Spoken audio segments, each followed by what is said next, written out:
Hello, everyone. This is Charles Walter Buntjer coming to you from San Francisco. It's 2025, and I'm recreating a video of when I went to Cambodia in 2007 for my 67th birthday. Now, you may wonder, how did I end up in Cambodia? In 2004, I took a 2-week trip to Turkey, and I was in a small tour bus with maybe 30 people, and I met Barbara. Barbara's from Seattle, and we went around the entire western side of Turkey. A few years later, we went to Rio de Janeiro in Brazil, and then we flew down to Iguazu Falls and stayed a few days, and then we flew down to Buenos Aires, Argentina, and spent 4 or 5 days there. Then she called me up and she said, "Oh, would you like to go to Vietnam?" I said, "Well, sounds good to me." She said, "I'm setting it all up, and we can go to Vietnam and travel all over the country. Then we'll fly to Cambodia and go through the ruins of Angkor Wat and the other ones around the area for your birthday. How does that sound?" Sounds fantastic to me. So off we went. She had planned everything herself.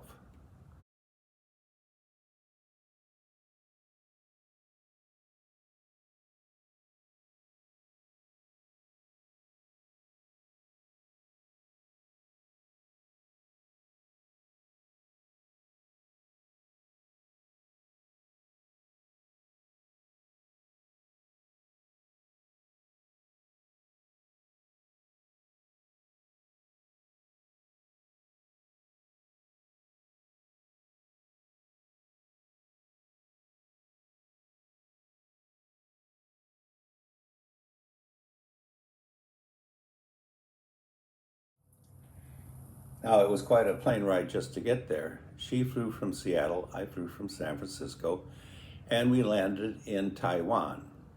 In Taiwan, we barely made the plane because we only had an hour between flights. And from Taiwan, we flew to Vietnam.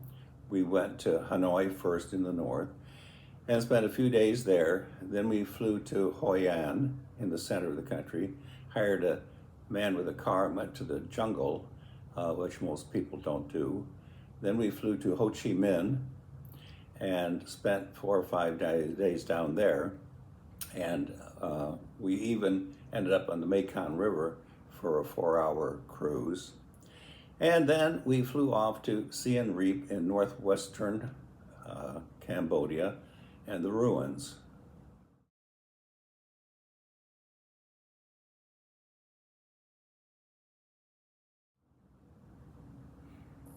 We landed at the airport in Siem Reap, and it's very modern, very nice. And then we got a cab to go to our hotel in downtown Siem Reap by the river.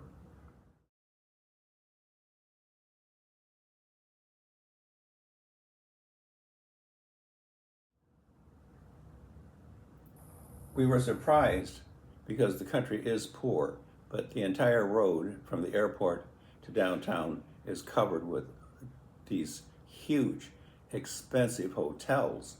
So even though the country's poor, they certainly make some money off of the ruins. But we couldn't believe how many hotels and how big they were and how expensive.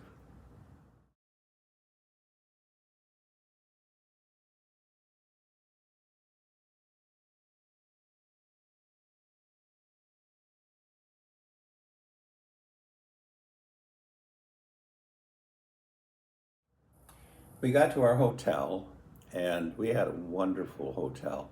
It had been redecorated, as you can see by the pictures, and it had a new swimming pool, a nice place to eat outdoors and sit there and relax. But the only thing that was kind of humorous was our room, which you can see was very old-fashioned with a big mattress almost on the floor with mosquito netting and a very old TV. But we weren't in the room that much, so it didn't really matter.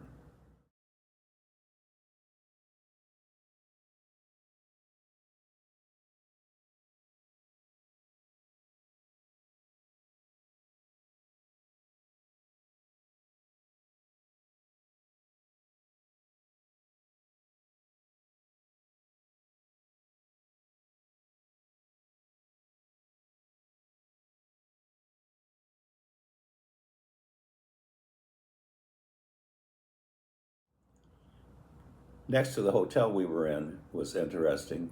Across the river were all of these houses on stilts over the water. You could see the people in there doing whatever they wanted to, plus there was a hole in the floor, or they could just lean over the edge and pee or poop into the river. And then, of course, on the other side, you saw people with their children in their boats going up and down fishing. But that's the way life is. The fish poop in the ocean, so I'm not sure if it makes too much difference. But anyway, that was just very interesting. The one side were all the high-end hotels and our nice hotel, and on the other side were these small houses built on stilts over the water. But they obviously worked, so much for that.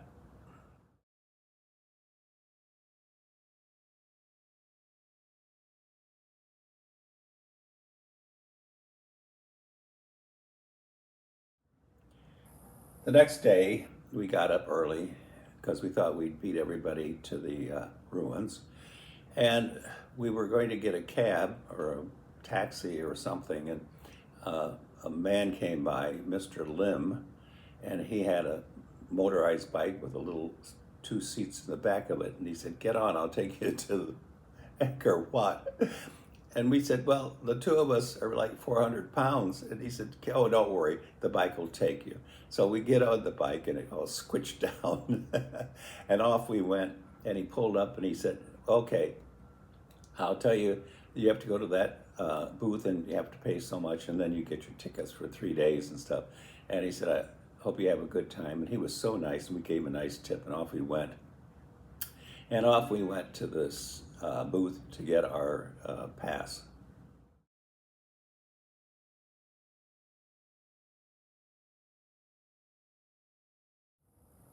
We have our pass, and here's a picture of me standing in front of the ruins. And I got this really nice picture of Angkor Wat with the lake in front of it. Just so nice. And we climbed all over for about 5 hours or 6 hours, the ruins. And they're very dangerous because the steps are all stone and sharp. And if you slip and fall, you just rip yourself to pieces. I always held onto the railing. I didn't care.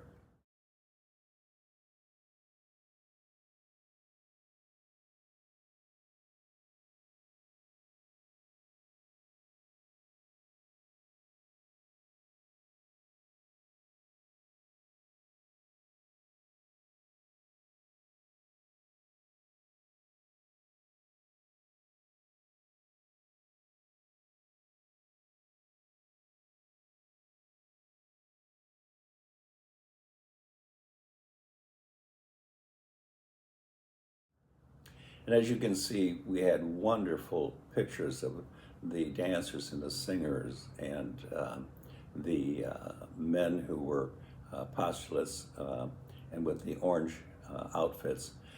I guess orange must be a color they like because many of the statues of Buddha had cloth coverings, and they were all in silk and gold leaf. Very, very nice. And so for the next couple of days, we went to Angkor Wat and went all over the ruins. But we came back that first day, and who was there but Mr. Lim? He said he didn't want us to get lost, so he came back and waited for us. What a deal.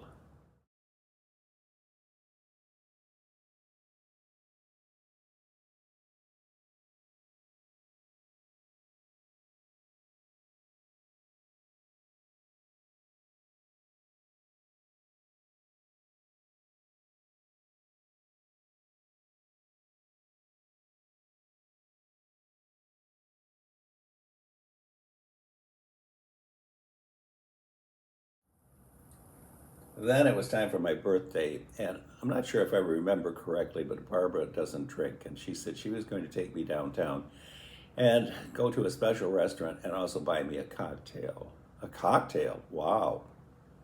So off we went downtown, and we got downtown, and I had a laugh. It was a Tex-Mex restaurant in Cambodia in Siem Reap, and I said, "I don't think so." So we had to laugh because I said, "I'm having a cocktail," and then we're going back to the hotel and have my birthday dinner there. So I had some kind of a fizzy drink. I don't know what it was, but it was something that would be from the West, certainly not in Cambodia.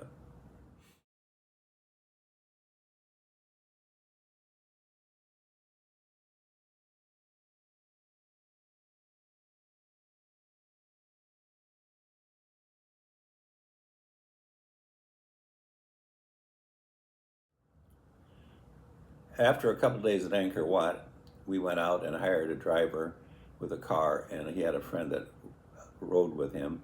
And they took us out to, I think there's like 7 ruins. Angkor Wat's the main one, and there's like 6 or 7 more. So for a couple of days, we drove all over, and at the end of that, next to the last day, we went to the only Hindu temple there. As you can see, it's just spectacular, all the carvings and things. There were only a few pieces of ruins left, but they were exquisite.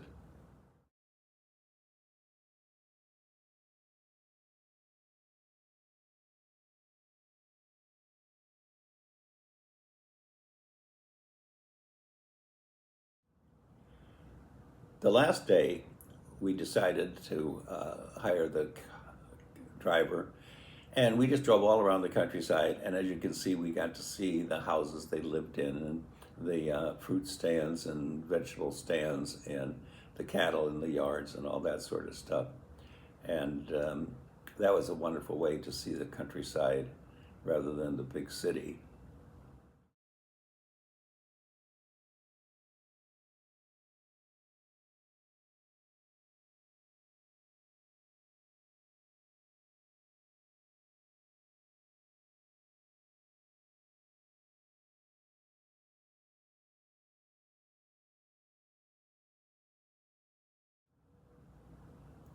And then, of course, it was time to go home. And this time, we only flew from Siem Reap down to Ho Chi Minh, and then Ho Chi Minh, I think, back to Taiwan, and then over to the States. So another fantastic birthday, and of all places, Cambodia.